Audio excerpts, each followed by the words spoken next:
Where am I?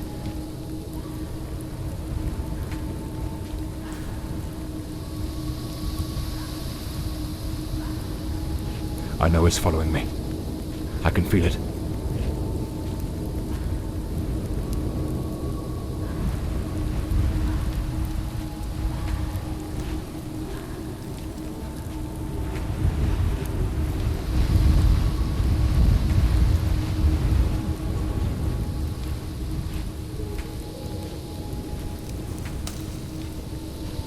I shouldn't have taken such a risk.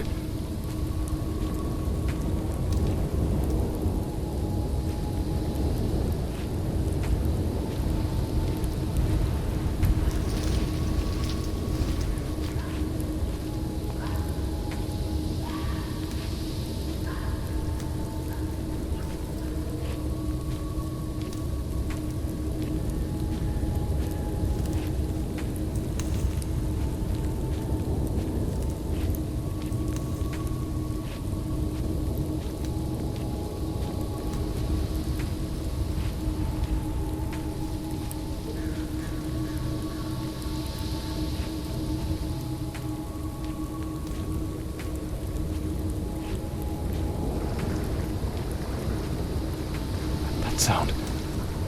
It's coming from the river.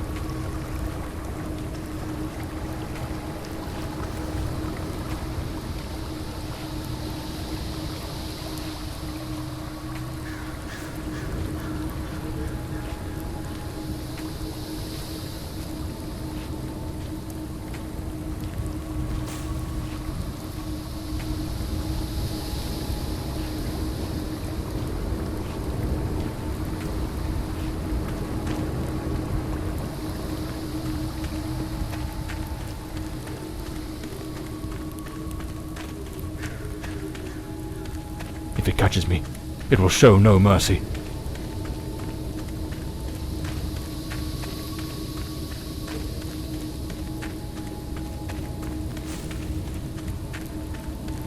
I know it's hidden somewhere in this forest.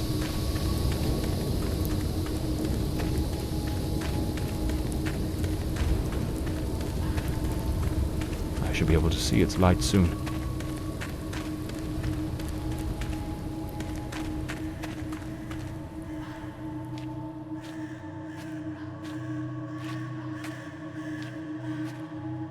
At last, I can gather my strength and plan how to face that monstrous thing.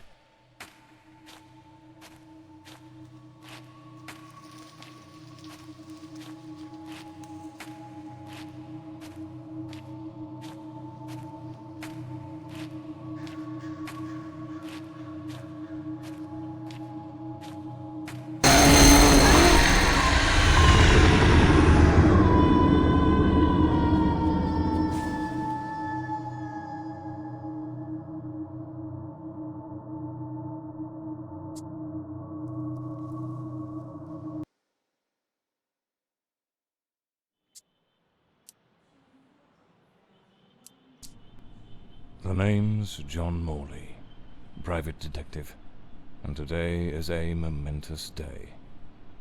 After enduring the most exquisite tortures at the hands of those blasted nurses, and being pumped full of enough medicine to fell an ox, today I'm finally free. Who would have thought that the case of the Red Shoes murder would end the way it did? A stormy night, soaked to the skin, wrestling that brainless killer on a rooftop. Then a slip and a 5-story plunge. It appears you're awake at last. We had considerable difficulty rousing you earlier this morning, so I deemed it best to let you rest a while longer. I bring you good news. The latest test results are favourable, and the doctor has authorised your discharge. You are now officially ready to go. I have placed your belongings on the table. Oh, and a lady stopped by this morning with some clothes from the dry cleaner.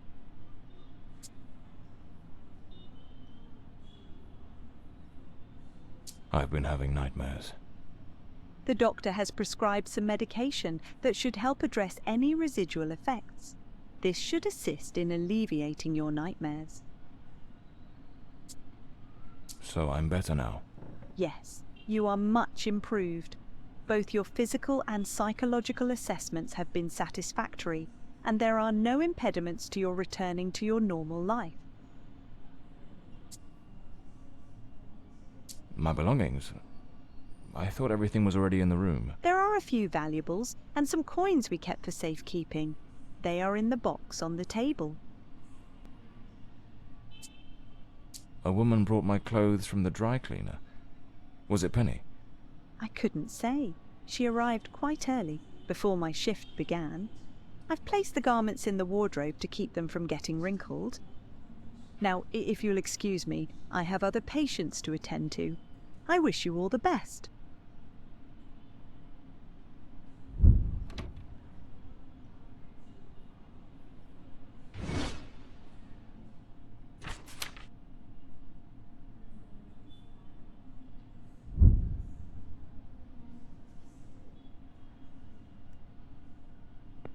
Story of my life. That's me, the bloodhound Morley. I better get dressed. There's notes from Penny, my secretary. She must have left it here a few days ago while I was still under observation. Damn it, Penny. I don't blame her, though. I'm a right mess. Blimey, it's nearly noon. I must have lost track of time in those blasted nightmares. Trench coat and fedora hat. Every detective's must have. I should get myself a So the mystery woman who took my clothes looks better. These do a fine job of hiding any belly. You can't complain about that.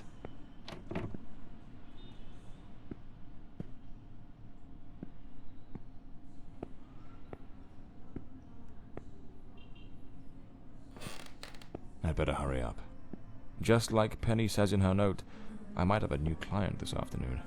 And with the way things are going, I can't afford to let that slip away.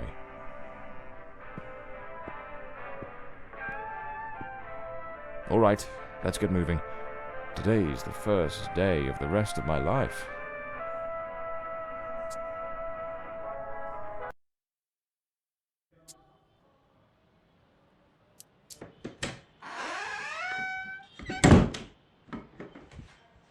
Back again. Feels like stepping into a forgotten paradise. Everything has got that same old charm, and yet feels oddly new. This hospital stint's given me a bit of a new outlook. Maybe I'll take it a shade easier from now on, sticking to cases that don't demand a trip to the morgue.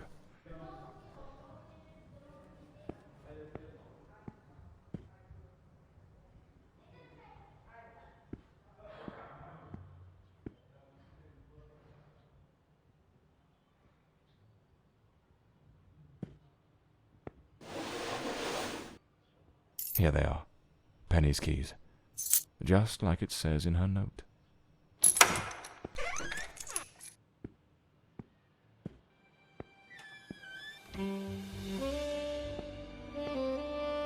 Even the coppers missed my files. Cases, clients, debts. This case is worth its weight in gold. Everything you need for a portable lab. This one's a favorite. The jealous lover solved everything with a few blows from an ashtray. Penny's desk. So this is Peter. That smug grin's got "Punch Me" written all over it. The murder weapon from the cadaver collector case. Nasty business, that one. The case of the Red Shoes murder. One of the most complicated I've faced. Finally. Case closed. My desk, strangely tidy. Normally it's buried under papers, notes, bits of evidence. The umbrella with a bullet hole. Souvenir from the marksman case. Nearly. Another one of my cards. But this one has my last name circled. The drawer. It's locked.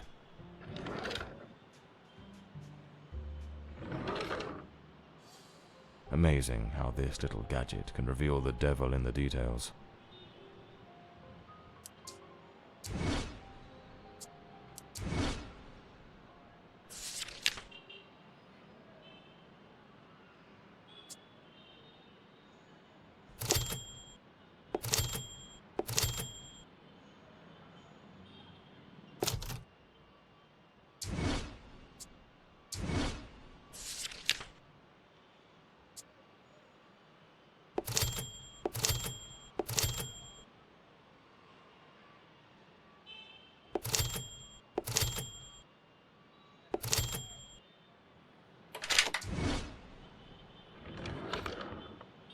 The Scarlet Page. I trust Penny didn't go snooping through my things while I was away. Oh, my apologies, madam. I didn't hear you come in. I was a bit distracted. Good afternoon, Mr. Morley. I trust your assistant informed you of my visit as promised. My apologies. I was rather engrossed and didn't notice your arrival. To whom do I owe the honour of this meeting?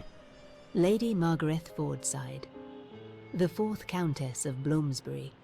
Lady Margaret, could you tell me what brings you here today? How can I assist you? I shall endeavour to be as candid as possible. 20 years ago, when my daughter was just 18, she was brutally murdered. It happened at our family estate, Bloomsbury Manor. Someone slipped into the house unnoticed, and upon reaching her room, delivered 5 fatal stab wounds to her chest, lungs, and heart. The police, eager to close the case, hastily blamed and condemned 2 violent thieves who clearly had nothing to do with her death. The investigation was closed, and justice was never served. I am prepared to offer you £30,000 if you take on this case, and a further £30,000 if you can solve it and bring the true killer to light. Tell me, Mr. Morley, will you accept this case? I understand your distress, Lady Fordside. But before I commit to anything, might I trouble you with a few questions? By all means, Mr. Morley. Ask whatever you must.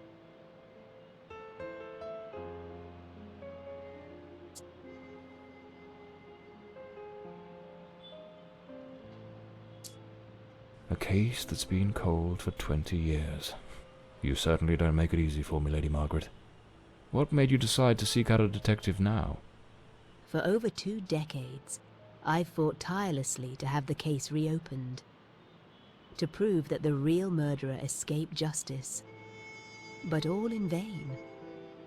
Neither solicitors nor well-meaning police friends, nor even journalists hungry for a dark story have managed to uncover anything. Then one day, I read about your success in solving the case of the Red Shoes killer. Regrettably, I also learned of the unfortunate incident that left you hospitalized with grievous injuries. On the advice of your secretary, Miss Penny, I waited patiently for your recovery. And now, here I am.